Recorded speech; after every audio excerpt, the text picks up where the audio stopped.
సూర్యాపేట జిల్లా తిరుమలగిరి మండల కేంద్రంలో ఉన్నటువంటి ఒక రైస్ మిల్లులో ఒక రైతు కొన్ని నెలలుగా తను కష్టపడి పంట పండించుకున్నటువంటి వరి ధాన్యాన్ని అక్కడ సమీపంలో ఉన్నటువంటి రైస్ మిల్ ఏదైతే ఉందో దాంట్లో అమ్మకానికి పెట్టాడు.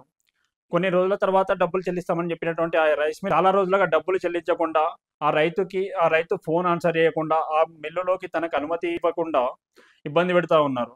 మిల్లు లోపల యజమాని మా రైస్ మిల్‌కి సంబంధించినటువంటి వ్యక్తులు లోపల ఆ రైతుని లోపలికి రానివ్వకుండా అతన్ని చాలా ఇబ్బంది పెడుతున్నారు.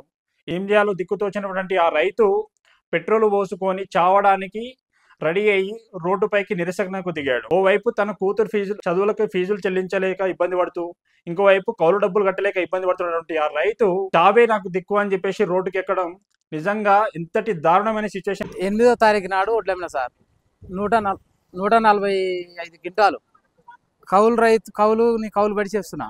కౌలు లాగుతలేరు. నా బిడ్డ ఫీజు కట్టాలి. 8వ తారీఖు నుంచి ఇప్పటిదాకా ఒక్క పైసా కూడా కొడతలేదు. ఫోన్ స్విచ్ ఆఫ్లు, సేటి గుమ్మస్తాలు ఎవ్వరు చేసినా స్విచ్ ఆఫ్. రోజు రేపు రాయలేదు. ఇది వస్తా అంటే రోజు రేపే నెల రోజులైంది సార్. ఏమీ తెలియనటువంటి ఆ రైతులను కూడా మనం ఇంత దారుణంగా ఒక రైతు తను అంత నెలలో కష్టపడి సంపాదించుకున్న తనకేమైనా మిగులుతుందా అంటే కేవలం 10-20 వేల రూపాయల కంటే ఎక్కువ లాభం రాదు ఆ రైతుకి. అది లాభం అని కూడా కాదు. కష్టపడి పండించినటువంటి పంట మీద తనకు ఒక 10-20 వేల మిగులు మాత్రమే మిగులుతుంది.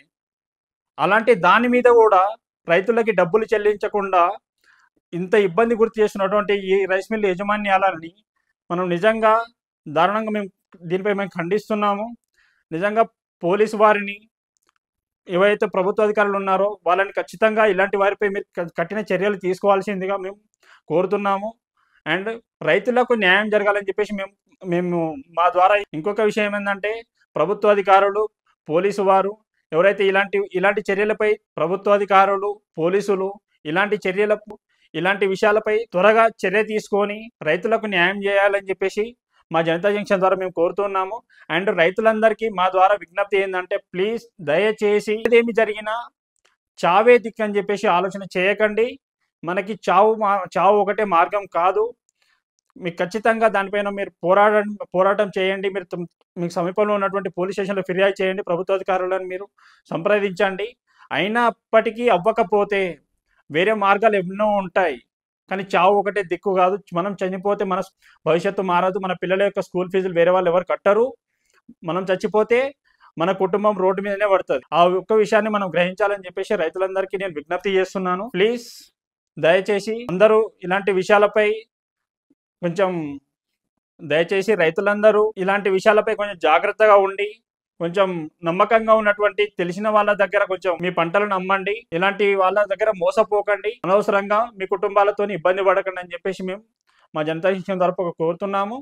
అండ్ ఇలాంటి మరిన్ని విషయాలు మీ ముందుకు తీసుకురావడానికి మేము కృషి చేస్తున్నాము. దానికి మాకు మీ సహకారం కావాలి. ఖచ్చితంగా అందరూ మాకు చాలా మంచిగా సపోర్ట్ చేస్తున్నారు. కానీ మా యూట్యూబ్ ఛానల్ మా జనతా జంక్షన్కి సబ్స్క్రైబ్ చేయండి, లైక్ చేయండి, షేర్ చేయండి.